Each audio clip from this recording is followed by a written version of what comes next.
কোথায় চলে গেছে আমাদের ওয়াইটিটা? কাউকে দুটো যদি তুমি বিশ্বাস করে কথা বলো, তুমি ভাববে ওই দুটোটা 200 হয়ে তোমার দিকে সেই বিষমাখার তীরের মতন স্পিড গতিতে এসে তোমার শরীরে বিতে যাবে। আমার অবাক লাগে, কি নোংরা নোংরা সব আলোচনা হতো। হ্যাঁ, আমি প্রতিনিয়ত দালালকে বলেছি নারী হয়ে নারীদের নগ্ন করেছিস, যেটা সত্যি মানা যায় না। আমাদের সমাজে পুরুষরা লোলুপ দৃষ্টিতে নারীদের শরীর ভোগ করে, তারপরে তো রেপ হয়, এই হয়, ওই হয়। কিন্তু ওয়াইটিতে এসে দেখলাম নারীরা নারীদের নগ্ন করছে। বারংবার বলেছি, দালালের হাজব্যান্ড বললাম, সরি, দালালের বর কোনো মানে বলার ক্ষমতা রাখে না, তার বউ এত নগ্নতা দেখাতে পারছে কিছু না প্রুফ দিয়ে, তাই না? আজকে দেখছি এই যে ওয়াইটির মানে যে এইরকম মেয়েদের শরীর নিয়ে আলোচনা করেছে, ভাবা যাচ্ছে না, প্রতিবাদের ঝড় কেন উঠছে না? একটা নারী নারীদের বিবস্ত্র করছে বলতে তো কেউ আমরা ছাড়ছি না দালালকে। তাহলে আরও সত্যি ঘেন্না লাগছে। বললাম না আমার জীবনের ঐতিহাসিক ভুল আমার দক্ষিণেশ্বরে যাওয়াটা। তার বউ বা কেন চুপ করে রয়েছে? হ্যাঁ, তার বর প্রত্যেকটা নারীর গোপন অঙ্গে মানে অনধিকারে প্রবেশ করবে ইচ্ছা জোর কদমে, সেইটা আর একটা নারীর সাথে আলোচনা করেছে। ভাবতে পারছেন? এইরকম মানুষ আমাদের সমাজে ভদ্রের মুখোশ পরে ঘুরে বেড়াচ্ছে। কল রেকর্ডগুলো শুনছি আর আমার কান দিয়ে রক্ত বেরোনোর মতন অবস্থা, উপক্রম। কারা সেই নারীগুলো তার কমেন্ট বক্সে, তার লাইভে ঘুরে বেড়ায়? তাদের পিঠ পিছে এরকম বলছে না, এই গ্যারান্টি তারা দিতে পারবে? তারা বলতে পারবে না? ধিক্কার জানাই, ধিক্কার। একটা নারী হয়ে অন্য নারী, পতিতালয়ের পতিতাদেরও আমরা বলতে পারি না, তাই না? সেই জায়গায় এর স্বামীর সাথে ওই রকম একটা টাইম স্পেন্ড করার সময় অন্যের কল রিসিভ করছে। দেখো, এগুলো তো আমরা জানি না। ওই নোংরা, মানে কি বলবো, আমার ঘেন্না লাগছে ওকে বলতে, বুঝলে? আবার এও কোনো মহিলার সাথে তার বইয়ের পিরিয়ডের গল্প করতে পারে? এগুলো তো জানা ছিল না, এগুলো তো সবই অজানা ছিল, এখন সব রিভিল হচ্ছে। ছি, একটা বউ, আমি আমার স্বামীর সাথে একটা একান্ত সময় স্পেন্ড করব, সেটা আমি অন্য পুরুষের সাথে যেমন গল্পও করতে পারবো না, নারীর সাথে তো না, তাও খুব ক্লোজ হলে মহিলা, তাও এই নোংরা গল্প করা যায় না। একটা পুরুষ একটা নারীর কাছে গল্প করছে, সেই সময় সেই নারীটাও শুনেছিল, আবার ওই নারীটাও বরের সাথে একটা মানে কি বলবো, ওই সময় আর একটা পুরুষের ফোন হচ্ছে। আমি তো অবাক হয়ে যাচ্ছি, এগুলো হচ্ছেটা কি? দালালের স্বামীও যেমন, দালালের বরও যেমন দালালকে কন্ট্রোল করতে পারে না, ওইদিকে ওর বউও ওর স্বামীকে কন্ট্রোল করতে পারে না। আজকে নিজের মা, বোন, বউ, যে মহিলাই থাক পরিবারে, তাদের যদি সম্মান দিতে না পারে, তারা বাইরের মহিলাদের সম্মান দিতে পারে না।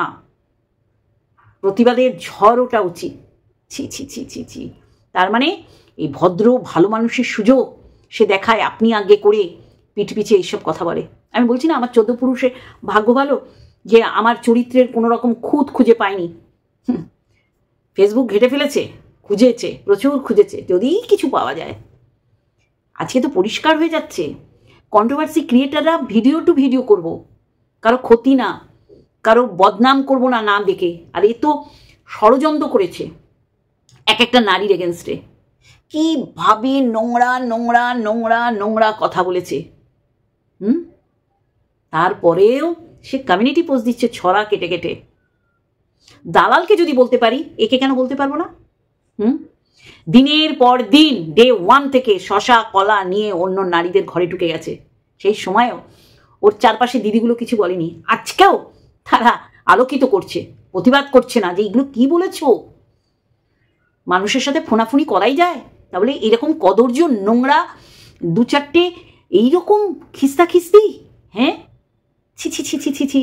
জয়শ্রীটা শুনেছি, দালালের বিরুদ্ধে শুনেছি। ছি, নেওয়া যাচ্ছে না, জাস্ট নেওয়া যাচ্ছে না। আবার তো শুনলাম নাকি ওয়াশিং মেশিনের টাকা দিয়ে গেছে, ভালোবাসার ভিউয়ার্স দিয়েছে, তাই তো? তাহলে 10,000 টাকা কেন নিয়েছে আর কেনই বা দিয়েছে? তাহলে সেই জায়গায় 49 টাকা খুব যৎসামান্য, তাই না? হয়তো ভুল করে চলে গেছে, ধরেই নিলাম লিম্পা মেসেজ করেছে, সে কিন্তু 49 টাকা দেয়নি, যৎসামান্য হলেও দিয়ে কিন্তু সে ভালো প্রুফ রাখতে পারতো যে আমি পাঠিয়েছি। তাহলে তো আমি বলবো রিম্পা স্বামীকে ভয় পায় বলেই এরা সুযোগ পেয়েছে রিম্পাকে ঠেসে ধরতে জলের মধ্যে মুখটা। কারণ দালালের বরকে ভয় পায় না, আর এ তোর বউকে ভয় পায় না, কারণ নারীদের অসম্মানিত করেছে একটা পুরুষ কন্ট্রোভার্সির জোনে। কন্ট্রোভার্সি করতেই পারে, এখানে কোনো নারী পুরুষ বয়সের কোনো ব্যাপার নেই। ওয়াইটিতে এসে দেখি বয়স অত বুড়ি হয়ে গেছে, মানে বুড়িদের বলার আর কোনো ক্ষমতা নেই। আমি তো দেখছি ইয়ংগুলো রক্ত টকবক করে ফুটছে এদের, তাই জন্য এরা নোংরা কথা বলতে পারছে। ভীষণ অবাক লাগছে। আজকে রিম্পাকে দোষী সাব্যস্ত করা হচ্ছে, ফাঁসি কাটে ঝোলানোর ব্যবস্থা করা হচ্ছে, কারণ ওর ক্যারেক্টার নাকি ভালো না। আর এদের ক্যারেক্টার খুব ভালো। হ্যাঁ, একটা পুরুষ নারীর গোপন অঙ্গ নিয়ে কথা বলছে, কোথায় ঢুকাবে কোথায় কি করবে, কই তারা, কই তার কমেন্ট বক্স, তার লাইভে গিয়ে উচ্ছ্বাসিত হয়, হাততালি দেয়, সব এক হও, এক হতে হবে সবাইকে নোংরার এগেনস্টে, সে যেই করুক, নারী পুরুষ নির্বিশেষে, সে দালাল হোক আর এই নোংরাটা এগেনস্টে হোক। মানা যায় না, কিছুতেই মানা যায় না। অবাক লাগছে, সত্যি খারাপ লাগছে। এগুলো কি আলোচনা করেছিল, কাদের সাথে করেছিল, আরো বেরোবে হয়তো। ছি ছি ছি ছি ছি ছি ছি ছি ছি। অন্যের মহিলা, অন্যের বাড়ির মা বাবা, নারী, ফিমেল ক্যারেক্টারদের যারা সম্মান দেয় না, বুঝতে হবে তারা বাড়ির মানুষগুলোকেও সম্মান দেয় না। মা বলো বাবা বলো, খারাপ কাজ করলে না সেই এফেক্টগুলো সন্তানের শরীরে, মনে, জীবনে গিয়ে পড়ে। ছি ছি ছি ছি ছি। তাহলে দালালকে তো প্রতিনিয়ত বলতাম, নারী হয়ে নারীদের কাটাছেড়া করছে। একটা পুরুষ এইভাবে একটা নারীর সাথে গল্প করেছে, ওর এই মারি, ওর ওখানে যাব, ওখানে ঢুকিয়ে দেবো, ওর ওই করবো তাই করবো। এগুলো মানা যাচ্ছে না, এগুলো জাস্ট নেওয়া যাচ্ছে না। মানে আমার কাছে অবাক লাগছে, কোন চরম পর্যায়ে নেমে নারীদের মানে বিবস্ত্র করার চেষ্টা করছে, ভাবতে পারছি না। আসবো কালকে সব বিস্তারে বলবো, আজকে জাস্ট এইটুকানি দিলাম। চলো, শুভরাত্রি।